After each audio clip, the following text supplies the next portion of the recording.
Welcome to Just the Word, where we're reading through the Bible in 1 year. And I'm Net.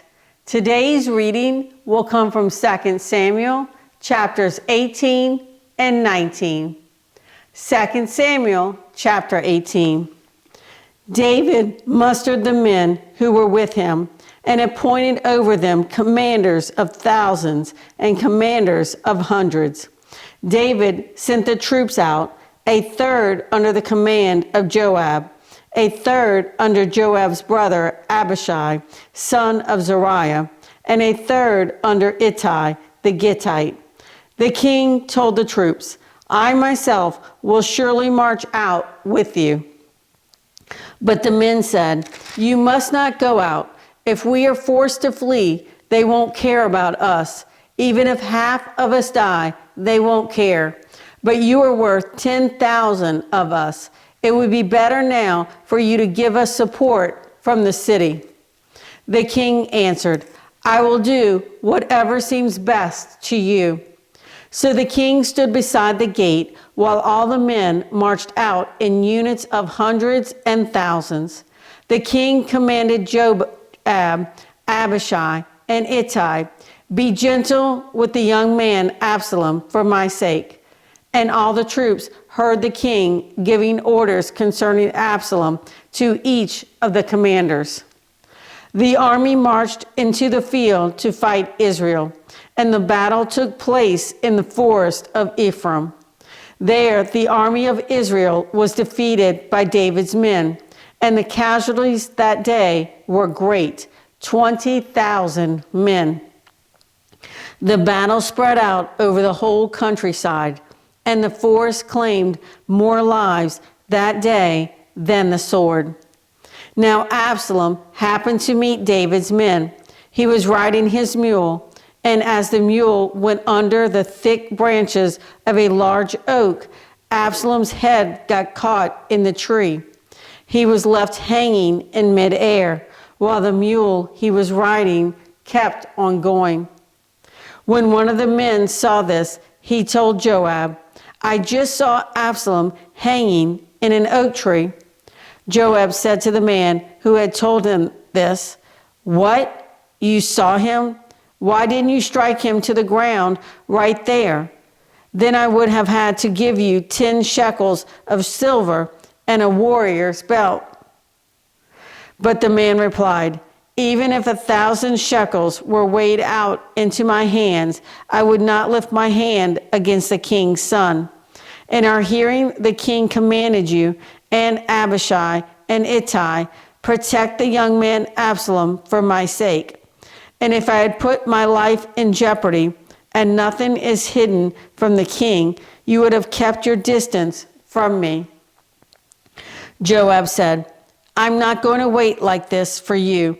So he took 3 javelins in his hand and plunged them into Absalom's heart while Absalom was still alive in the oak tree. And 10 of Joab's armor bearers surrounded Absalom, struck him, and killed him. Then Joab sounded the trumpet, and the troops stopped pursuing Israel, for Joab halted them. They took Absalom, threw him into a big pit in the forest, and piled up a large heap of rocks over him. Meanwhile, all the Israelites fled to their homes. During his lifetime, Absalom had taken a pillar and erected it in the king's valley as a monument to himself, for he thought, "I have no son to carry on the memory of my name." He named the pillar after himself, and it is called Absalom's monument to this day. Now Ahimaaz, son of Zadok, said, "Let me run and take the news to the king that the Lord has delivered him from the hand of his enemies." "You are not the one to take the news today," Joab told him. "You may take the news another time, but you must not do so today, because the king's son is dead." Then Joab said to the Cushite, "Go, tell the king what you have seen." The Cushite bowed down before Joab and ran off. Ahimaaz, son of Zadok, again said to Joab, "Come what may, please let me run behind the Cushite." But Joab replied, "My son, why do you want to go? You don't have any news that will bring you a reward." He said, "Come what may, I want to run." So Joab said, "Run." Then Ahimaaz ran by way of the plain and outran the Cushite. While David was sitting between the inner and outer gates, the watchman went up to the roof of the gateway by the wall. As he looked out, he saw a man running alone. The watchman called out to the king and reported it. The king said, "If he is alone, he must have good news." And the man came closer and closer. Then the watchman saw another man running, and he called down to the gatekeeper, "Look, another man running alone." The king said, "He must be bringing good news too." The watchman said, "It seems to me that the first one runs like Ahimaaz, son of Zadok." "He's a good man," the king said. "He comes with good news." Then Ahimaaz called out to the king, "All is well." He bowed down before the king with his face to the ground and said, "Praise be to the Lord your God. He has delivered up the men who lifted their hands against my lord, the king." The king asked, "Is the young man Absalom safe?" Ahimaaz answered, "I saw great confusion just as Joab was about to send the king's servant and me, your servant, but I don't know what it was." The king said, "Stand aside and wait here." So he stepped aside and stood there. Then the Cushite arrived and said, "My lord the king, hear the good news. The Lord has delivered you today from all who rose up against you." The king asked the Cushite, "Is the young man Absalom safe?" The Cushite replied, "May the enemies of my lord the king and all who rise up to harm you be like that young man." The king was shaken. He went up to the room over the gateway and wept. As he went, he said, "Oh, my son Absalom, my son Absalom, if only I had died instead of you. Oh, Absalom, my son, my son." 2 Samuel chapter 19. Joab was told, "The king is weeping and mourning for Absalom." And for the whole army, the victory that day was turned into mourning, because on that day the troops heard it said, "The king is grieving for his son." The men stole into the city that day as men steal and who are ashamed when they flee from battle. The king covered his face and cried aloud, "Oh, my son Absalom, oh, Absalom, my son, my son." Then Joab went into the house to the king and said, "Today you have humiliated all your men who have just saved your life and the lives of your sons and daughters and the lives of your wives and concubines. You love those who hate you and hate those who love you. You have made it clear today that the commanders and their men mean nothing to you. I see that you would be pleased if Absalom were alive today and all of us were dead. Now go out and encourage your men.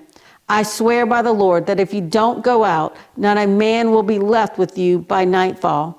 This will be worse for you than all the calamities that have come upon you from your youth till now."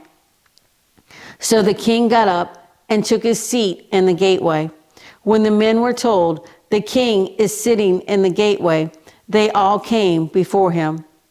Meanwhile, the Israelites had fled to their homes. Throughout the tribes of Israel, the people were all arguing with each other, saying, "The king delivered us from the hand of our enemies. He is the one who rescued us from the hand of the Philistines.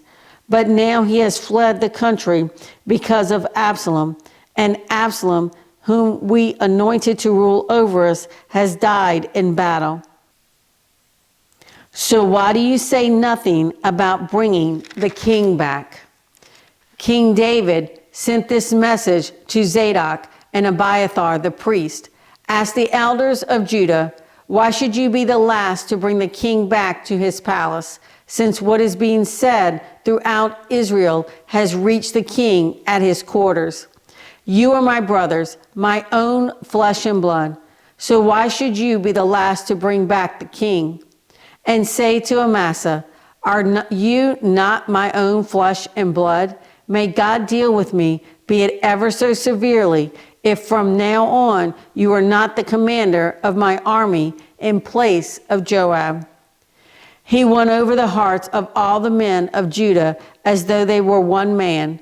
They sent word to the king, "Return, you and all your men." Then the king returned and went as far as the Jordan. Now the men of Judah had come to Gilgal to go out and meet the king and bring him across the Jordan. Shimei, son of Gera, the Benjamite from Bahurim, hurried down with the men of Judah to meet King David. With him were 1,000 Benjamites, along with Ziba, the steward of Saul's household, and his 15 sons and 20 servants. They rushed to the Jordan where the king was. They crossed at the ford to take the king's household over and to do whatever he wished. When Shimei, son of Gera, crossed the Jordan, he fell prostrate before the king and said to him, "May my lord not hold me guilty. Do not remember how your servant did wrong on the day my lord the king left Jerusalem. May the king put it out of his mind. For I, your servant, know that I have sinned. But today I have come here as the first of the whole house of Joseph to come down and meet my lord the king."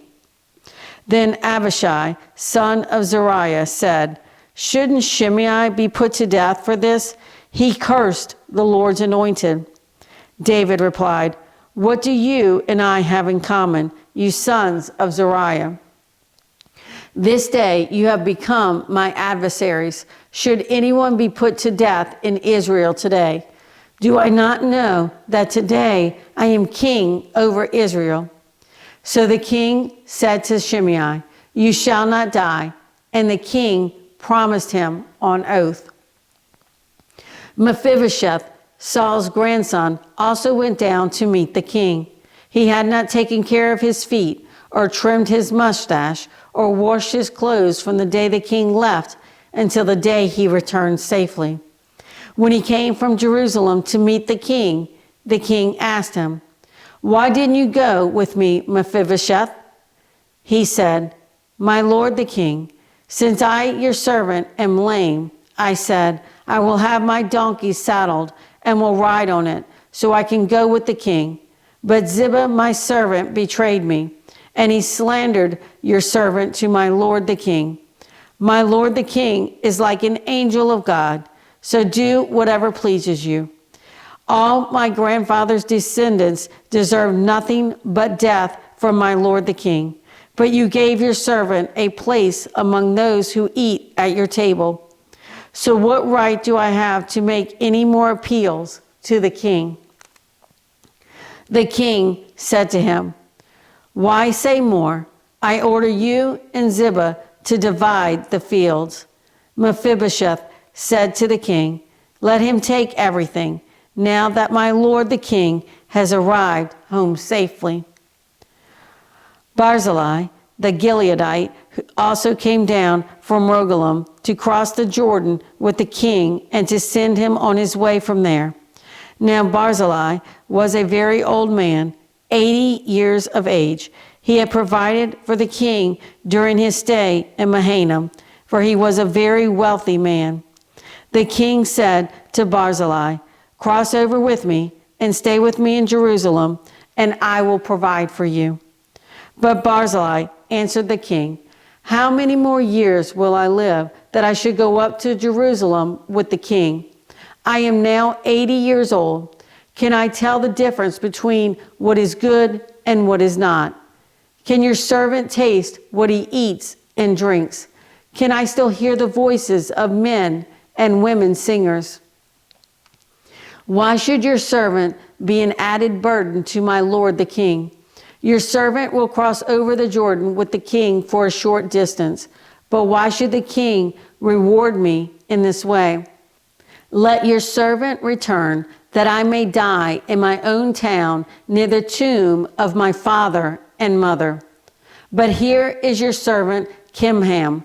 Let him cross over with my lord the king. Do for him whatever pleases you. The king said, Kimham shall cross over with me, and I will do for him whatever pleases you. And anything you desire from me, I will do for you. So all the people crossed the Jordan, and then the king crossed over.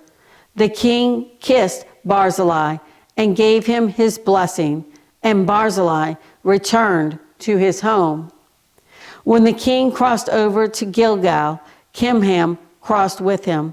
All the troops of Judah and half the troops of Israel had taken the king over. So all the men of Israel were coming to the king and saying to him, Why did our brothers, the men of Judah, steal the king away and bring him and his household across the Jordan together with all his men? All the men of Judah answered the men of Israel, We did this because the king is closely related to us. Why are you angry about it? Have we eaten any of the king's provisions? Have we taken anything for ourselves?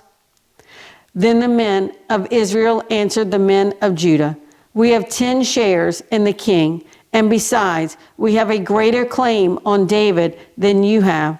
So why do you treat us with contempt? Were we not the first to speak of bringing back our king?